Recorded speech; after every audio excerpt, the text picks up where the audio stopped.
Today we're racing my 1,000 horsepower M3 against Andrew's 1,150 horsepower M340i, the two fastest cars we've ever built.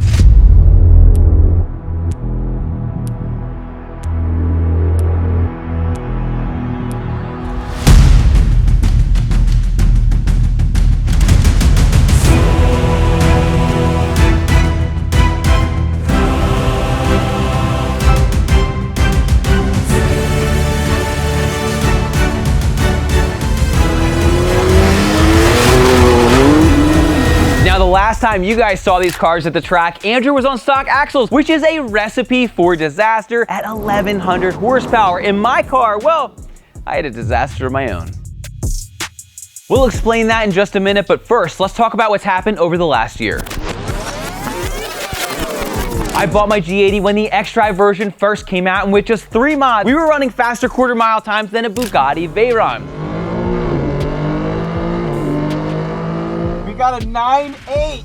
Yes! But it almost seemed too easy, and although I said I wasn't gonna pull the motor, I pulled the motor. The head went to VAC, they did valves, they did springs, they ported it. The block went down to Miami Engines where they installed some 5150 pistons and rods. And we did the works to make this motor capable of 1,300 horsepower. Now while we were at it, we did everything you'd expect, from turbos, a pure trans, fueling, cooling, wheels, tires, suspension, and so much more, all for it to fall on its face at our own event.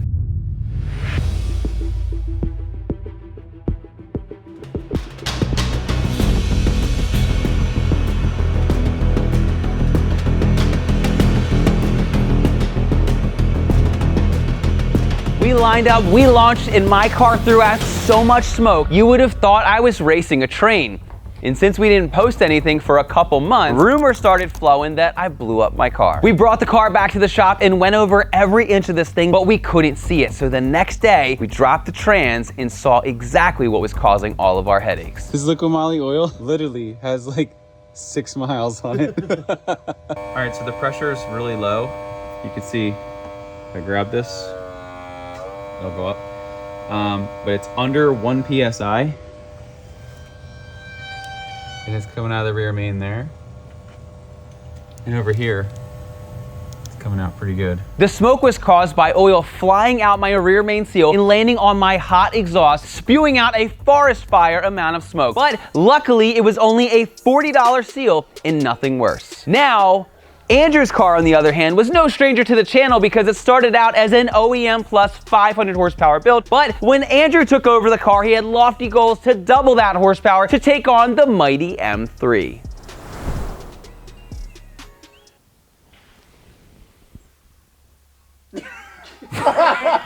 So to recap, on my build, we pulled the engine out and we had JE Ultra Series pistons and boost line rods sent out to Billiam Mason of B&B Auto Works, where he installed them and did a fully built head for us as well. After that, we had KLM fabricate us a turbo kit with a next gen 7275 turbo that could handle all the power that we knew our tuner, Mikey Body, was gonna wanna throw at it. We brought in the CSF Gen 2 manifold, thermal rejection spacer, aux coolers, and heat exchanger to keep this build nice and cool. Now, in order to put this power down, we reached out to Chris Miller at Pure Drivetrain Solutions, who was able to set us up with a stage 3 transmission, transfer case, and billet torque converter, as well as ship us out one of the very first Pure Drivetrain Solutions flywheels. Now, there's so many fine details on both of these builds to go over, we just can't cover it all in one video, so check out the description below for a full build list on both cars.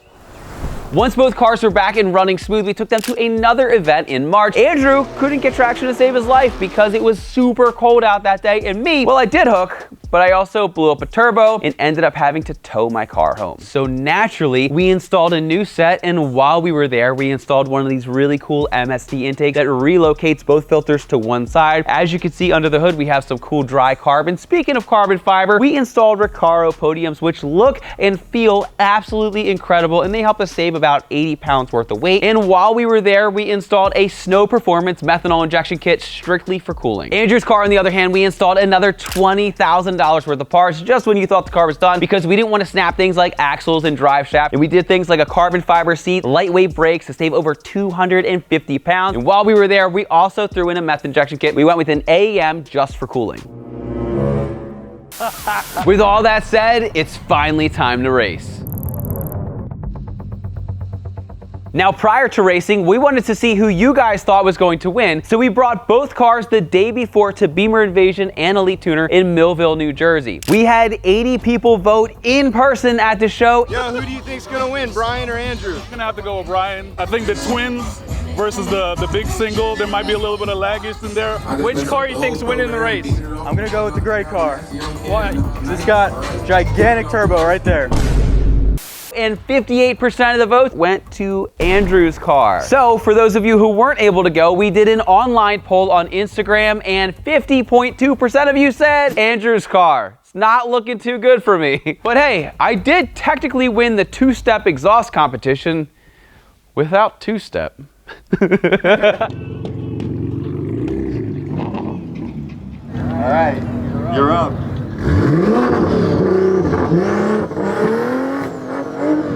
All right, Bryan. Your turn.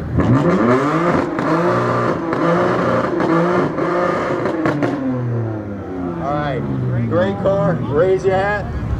Green car, raise your hat. Yeah. Pace off, blue car and green car. Blue car, go for it.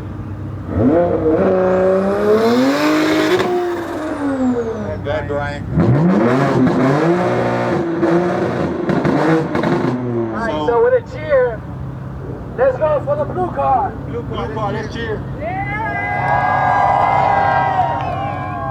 Green car, let's hear it. Yeah! All right, green car. Bryan won the exhaust competition. So the next day we arrived at the racetrack. I lined up first and I launched on a practice run. And I did my new personal best, which was a 9.5. Then Andrew lines up by himself. He launches and he does a 9.7 and things are looking pretty good for me. We just did a couple test passes, just nice and easy. And Andrew and I were basically around the exact same point. The weather is great, the people are awesome, and I think it's gonna go really good. We just have to make sure that we keep traction. That was my biggest issue last time. I had traction issues and then my turbo melted. We're gonna try not to do that today. If we do melt another turbo, I hope it happens against Andrew, because that'll be a lot of fun. If Andrew can hook and get a clean pass with solid shifts, he will obliterate me. But if I can sneak a little driver mod in there, that's the only way I have a chance, is if I outdrive him, because performance-wise and weight of the car and everything, I think he's definitely winning on paper. So I'm gonna have to really be at my A game to beat him. So we thought, you know what? We each got a warm up. Let's go head to head and see how it goes.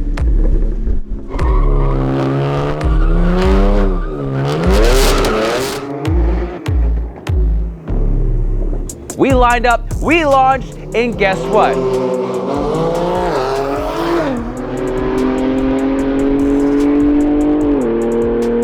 We both got a 9.4. I got a 9.447. Andrew got a 9.451. So I beat him by like this much. I won. Barely. By a hair, Literal. a literal hair. What do you think about that? I'm ready for the next pass. Now, although I just ran a 9.4 and it's my personal best, I thought the car should be faster. So I looked at the logs with Halim, who's on the other side of the world eating dinner, and I'm like, wait a minute, we installed a new port injection controller and we never even turned the boost up. All right, so while at the track, we realized that we were only at 35 PSI, doing about 9.4. Last time we were at the track, we were at 43 PSI. So we're gonna turn it up to about 38-ish and see how we do. So Halim, while he's making dinner, he added a little spice to my car and turned up the boost a little bit. So then we ran again independent of each other. I came in at my new personal best, a 9.28, and he came in 0.02 of a second faster at 9.26. So we're crazy close at this point, and I'm having a ton of hope that I can actually beat a car with 150 more horsepower.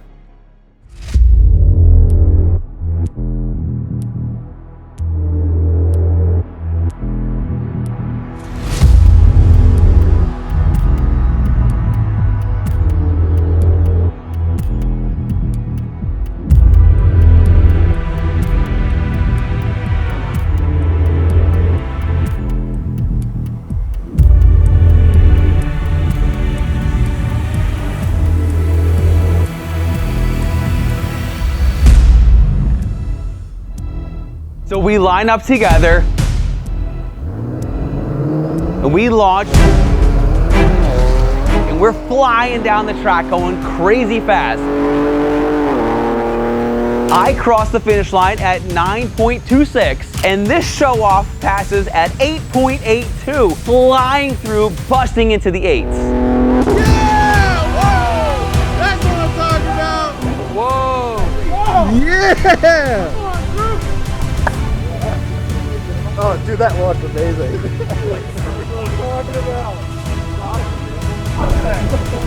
Yeah, bro! Woo! 8 seconds, baby. How you feeling right now? Pretty good. I'm more excited that he got it.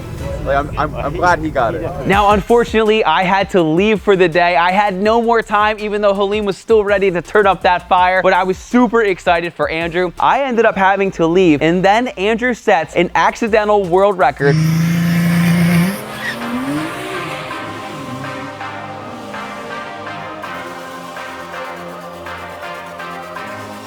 By running an 8.80, the new world record for an M340i. And guess what? He did it not only with full interior with a carbon seat, he had a baby seat in the back.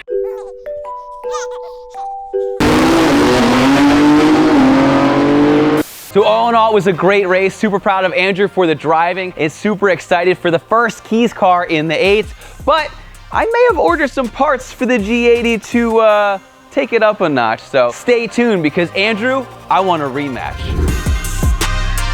3, 2, 1. Andrew, head and neck back a little more, like up. No, like you're still make your smolder. Mm-hmm. I can't do this face. Little left, little left, little left. Bring it back. Perfect. Andrew's like, I used to be a doctor, now I'm a t-shirt model.